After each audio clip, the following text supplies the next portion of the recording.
Hello and welcome back to my channel. On this video, I'm going to talk about all of the books that I read in the month of February of 2024, and it was a really good reading month. I also read some things that were kind of unexpected.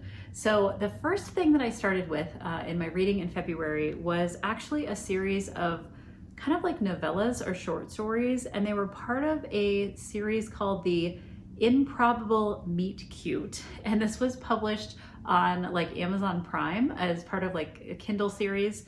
And there were 6 different stories by pretty well-known romance authors. And of course, this was released in part because of Valentine's Day. So I'm just gonna put an image up of all the different stories that were part of this. And these ranged from like 40 pages to I think roughly 100 pages, depending on the story. They all got counted as books, you know, in Goodreads. But I found these to be just like really cute.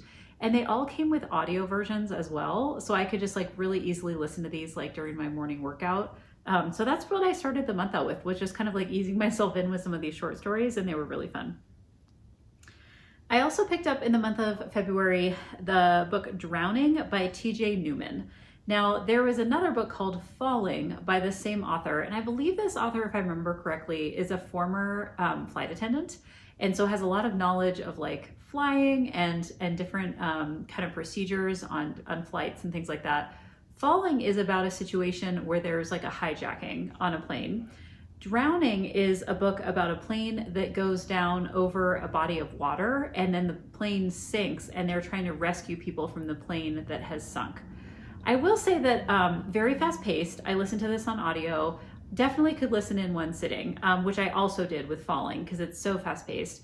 I liked Falling better than I liked Drowning, but I thought they were both equally good. There's a little bit of kind of like science and technicality of like what's happening with the book in Drowning, and I really enjoyed it. So I find these to be really interesting. I also picked up the next couple of books in the Inspector Karen Peary series. The first one, or actually the second book in the series, the first one that I picked up this month is called A Darker Domain. And then the third book in the series is called The Skeleton Road. Now, the first few books in this series, and I'm gonna actually open this up and remind myself of the plot so I don't get them mixed up. Okay, so the second book in this series is basically about, all of the books are about kind of cold cases combined with contemporary events. So this is a book about an heiress and her baby son who are kidnapped, and then the ransom payoff kind of goes wrong, and this happens in the 1980s. And then there's like evidence that comes to light about this cold case, and so the inspector Karen Peary is investigating and trying to figure out what happened basically 20 to 25 years ago. So that's kind of the rough plot of that. The third book in the series is about a bunch of luxury flats, and when they are being constructed, a body is found. And so then Inspector Karen Peary is investigating kind of this body. It's a skeleton, basically, not a body, I should say. And the skeleton, she's like investigating the history of that. I had read the first 2 books in this series, and so The Skeleton Road was the first book that I didn't know kind of the plot, or I didn't remember anything about it. And I'm really looking forward to continuing with this series. I love Val McDermid. I think she's one of the best mystery writers writing right now, just contemporary mystery writers. And I just really, really love her work. Okay. I had picked up as part of my alphabet challenge for February, a book called Defend the Dawn, which is the second book in a trilogy called Defy the Night by Brigid Kemmerer.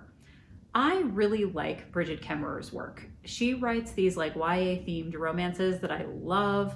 And when I read the first book, Defy the Night, I felt like I had not given it its due because I knew how much I loved her work, and it kind of fell flat for me. And I was like, this just feels strange that this would fall flat for me when I just love her other stuff. So I decided before I read book 2, I was gonna go back and read book 1 and just like check and see if I liked it better, you know, the second time around. Indeed, I did. And I feel like sometimes you just read a book, it's not the right timing. And I am always willing to give a book a second chance, especially if I feel like I was supposed to like it and I didn't. And I feel like that's on me and not on the book itself. It's not always on me, but sometimes it is. And in this case it was. So I reread Defy the Night. Then I quickly turned to Defend the Dawn, which is the second book. And then of course I had to pick up the third book, which just came out. It is called Destroy the Day. And all of the books in this series basically are about like this kingdom.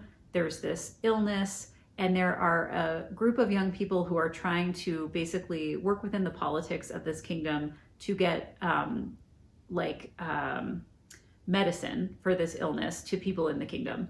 And there's a lot I cannot say about books 2 and 3 because of what happens in book 1. But I will say, not knowing anything about book 2, a bunch of it takes place on a ship, like on a boat. And I was like, oh, like this was actually very exciting because I love like The True Confessions of Charlotte Doyle. If you know that book, if you have not read that book, you should obviously go read it. It's so good. It's a young adult book about a girl on a ship. And so anyway, when this turned out it was going to be all about being on a ship, I was like, oh, this is like not where I thought this was going. And I'm super invested. So I really enjoyed that part. And then the third book kind of continues on. Basically, there's a group of people working together in book 1. They split off into 2 groups in book 2, and then book 3 is about how they kind of come back together. So I can say that without giving much away. I thought all these books were a delight. They're wonderful, and I would highly recommend them. Okay, the box set for my box set challenge that I tackled in the month of February was 9 books in the Thunder Point romance series by Robin Carr. Now you might know Robin Carr from Virgin River, which was made into an adapted TV series, but she has a series of books called Virgin River. And this series is kind of the same in that they are totally different town. Virgin River is a town, Thunder Point is a different town. But they're all interconnected romances. So it's basically all these people who know each other in this town, and they are all, you know, kind of pairing up in various ways, you know, with different people who are kind of like coming into the town, or like old friends, or, you know, there's all these different kind of tropes that are showing up in this series of books. What I will say about this series, I'm glad I read it back to back because all of the characters are related to each other. And I'm honestly not sure I would have remembered all the connections if I had read these, you know, months apart or years apart. So that was helpful. But I will also say that like generally there were a couple books in the middle that the tropes like really sucked me in. Like one of them in particular, and I'm not gonna remember which one it was because they all have roughly the same name conventions. But there was one where there was this woman who had fallen in love with like her best friend in high school, and he hurt her, like he kind of rejected her without even really realizing he was rejecting her. Doesn't really matter how it happened. But they end up coming back together and seeing each other as adults. Like he like moves back to town, and then he's kind of like wooing her because he realizes he's been in love with her this whole time. That was one of my favorite books in this series, was kind of seeing their relationship and how they were going to kind of repair this, because she was like traumatized by this experience they had as teenage, you know, kids. And then they end up coming together and having this like adult relationship. I would say a lot of the books in this series, while I thought they were fine, they did not really stand out to me as some of the more like contemporary romance books that I read do. I felt like they were not like technically complicated, you know, in terms of how the stories were coming together, but they were like, it was fine and I enjoyed it. But I would say that for this kind of series, I would rate this like 3 out of 5 stars. Nothing necessarily wrong with it, but it also wasn't like standing out to me as something, you know, super special. Okay. As part of my other alphabet series books, I have to acknowledge, I picked a book that I've already read. I did not know this when I picked it. One of the books I picked was called Devotion. This is a memoir by Dani Shapiro. This is basically about her being an adult woman wrestling with kind of her religious identity and like what she's coming to prioritize as she ages as a woman in the world. I read this book over 10 years ago. If I read something even over 5 years ago, I typically don't remember that I read it. So I ended up reading this again just because I wanted to kind of like revisit it. And so I did read it, but I also replaced that book in my alphabet challenge with another book that starts with D that I haven't read, just because I'm actually trying to read books that I haven't read before. So while I did read Devotion, the book that I replaced it with is a book called Distant Shores by Kristen Hanna. I continue to work my way through the backlist of Kristen Hanna. This is one of her like lesser known books that not a lot of people have talked about. Basically, it's about a marriage between a man and a woman where the woman kind of has followed along the man's career, and she kind of comes to a point in her life where like she doesn't want to do that anymore, and she decides to kind of go off on her own and like have a different trajectory. So it's basically about what happens, you know, in their marriage and whether or not they end up coming back together. I really like Kristen Hanna's writing. This is not one of my favorite books of what she's done, partially because I didn't really like the ending. I'll just acknowledge. But I thought that in terms of like how she was telling the story and like how she described what was going on kind of emotionally with these characters, I thought it was really good. Also, as part of my outfit challenge, I picked up Demolition Angel by Robert Crace. Robert Crace is known for kind of writing like LA noir mysteries in Los Angeles. I have read several of his books that are part of a series that I really, really enjoy. And this was one of his standalones. It's basically about a bomb technician who realizes that there's someone who's setting bombs in order to try to kill bomb technicians. And so she gets kind of sucked into, you know, this situation. This one had some fun twists and turns to it. I just really like Robert Crace. I would pick up, you know, any standalone that he's done because I just find them really interesting. Also, as an alphabet challenge book, I picked up The Dive from Clausen's Pier by Ann Packer. I feel like this book has been on my list to read for at least 15 years. Like I saw it when it first came out. I don't even remember when it first came out, but it was a long time ago. And I was like intrigued by the concept of the story, and I just never could get through it. Like I think I tried to start it like 3 times, and I was like, if I put it on my outfit challenge list, I will read this thing. And I did. The general premise of The Dive from Clausen's Pier is you have a couple in their like young 20s. They have been high school sweethearts. They're engaged to be married. And the girl in this couple, the woman, is kind of dissatisfied with the relationship, and she's been kind of like hanging on, but like it's clear that she's like not as in love with this person as she was in the beginning.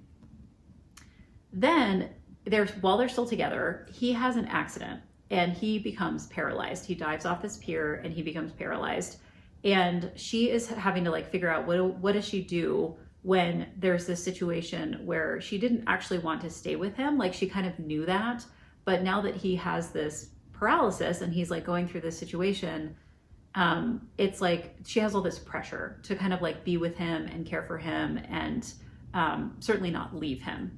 And I don't think it's a spoiler because this is like a main part of the plot that she does decide to leave, and she does decide to kind of move on and do something different with her life. I will say that while I appreciated kind of like the emotional exploration of what the author was doing with this book, and I do feel like technically it was very well done, like it's very well written, I did have a hard time liking some of the characters and like really rooting for them and wanting them to have like success or happiness. And I feel like that was one of the areas where this book just had a bit of a miss, it's hard to kind of root for some of the people in the book. And I think you really do need to root for them because they're doing some things that are somewhat questionable in terms of just like decisions that are being made. And I also I did like the ending of this book. I liked where it all kind of landed, but there was just some stuff in the middle that I was just not as interested in. And like I said, it was hard for me to kind of root for the characters. I'm really glad I finally read this book. It's very satisfying that I was able to cross this off my list after years and years and years of wanting to get to it. So that made me very happy this month. I also picked up a book called The Spy Coast by Tess Garrison. This is her first book in the Martini Club. It's a new series she's writing. This is a book about spies, which you might guess from the title. Tess Garrison is known for her Rizzoli and Isles series, which is a basically like cop and coroner who partner to solve crimes. It was turned into a television show. I love that series. I'm caught up with it. I read every new book that comes out. What I loved about The Spy Coast is the general premise is you have a bunch of retired women spies that somebody starts to come after them like later in life when they're all retired, and then they have to like figure out what's going on and delve into their past of their like spy days and why, you know, they're being targeted now. The idea of like older women who were spies and now they're just like trying to live these quiet lives and they're being disrupted, it was very charming. Like the first few chapters of this book were just delightful in terms of like how you're easing into this storyline. I also just enjoyed it. I would totally pick up another book in this series. I liked what the author was doing in terms of like going back and forth in time and kind of telling a story in the past and kind of how it led to present day. I don't know if that will continue structurally in the rest of the books in the series. So I'm also just kind of curious about like where she takes it and if it's kind of that similar structure in the next books. Okay, the next book that was also an Alphabet Challenge book is a book called Deep Storm. It is the first book in the Jeremy Logan series by Lincoln Child. This book is going to be interesting for me to talk about. I will start by saying I really enjoyed it. It is a book about a scientist who gets asked to come to this like underwater science facility, and he doesn't know what's going on, and there's all this secrecy around it. And what we end up finding out is going on in this facility, which I will not say because it's a massive spoiler and you find out like at the very end of the book, is fascinating. I love the concept. I was like completely sucked in. It was great. The character that the series is named after, Jeremy Logan, has like a very bit part. He's mentioned on like 3 pages or something in this book. And then in other books in the series, he like comes in a different way. He's basically like a researcher or like an archaeologist or something like that. He is not a major part of this book. And so I get to the end of the book and I'm like, oh my gosh, this is so fascinating. I love where this is going. I'm super interested. And so I'm like, let me see what the next book in the series, like where it takes this. And I go look up the plot of the second book and it has like nothing to do with the first book in the series. And I feel like the first book ends with basically like a cliffhanger of like what is happening and what you're learning about this whole situation. And then the second book goes to like a totally different like time and place. And it is way more about this main character, this like Jeremy Logan. I have to say, I read that and I was like, I'm not sure if I want to continue with this. I was fully expecting a second book to like take us in this direction of this like, I just thought like, okay, this is a cliffhanger, like we're going to learn more about this. And apparently that doesn't happen. So then I'm like, okay, maybe it happens in book 3. So I like look up book 3. No, book 3 takes place in a totally different place. So I don't know if we ever like actually get closure on what happens in book 1. So I'm kind of like pouting about it, and I'm not sure I'm going to continue to read this particular series because I feel like I got like a little bit of a bait and switch there. So Lincoln Child, I wish you would figure out what's happening in book 1 and continue to write about it because it was really fascinating. All that to say, I would totally recommend the first book. I thought it was really interesting. But just know that I don't know that they're planning on doing anything else. Lincoln Child is an author, by the way, that's 2 people writing as 1 person. So that's why I say they. Okay, Deep Storm. The next book that I read is a book called Dungeon Crawler Carl. This is the first book in the Dungeon Crawler Carl series by Matt Dinniman. This is a book that falls into the subgenre of what is called RPG lit, or real player game literature. I think. Real player? RPG? I may not have that right. It's basically video games. It is playing with the tropes of video games. And I had heard from someone that the audio of this book was phenomenal. Like they were like, this is my favorite audiobook ever. And so I knew that when I read this, I was going to do it on audio. I really wanted to try it out and see what I thought. The audio production is fantastic. It has all these different voices, sound effects. It's very good. What I would say is if you have no background whatsoever in gaming, which I have a little bit of background primarily because my partner is a gamer. And so I know some things about gaming because of just being with my partner for 20 plus years. I've learned a lot about gaming.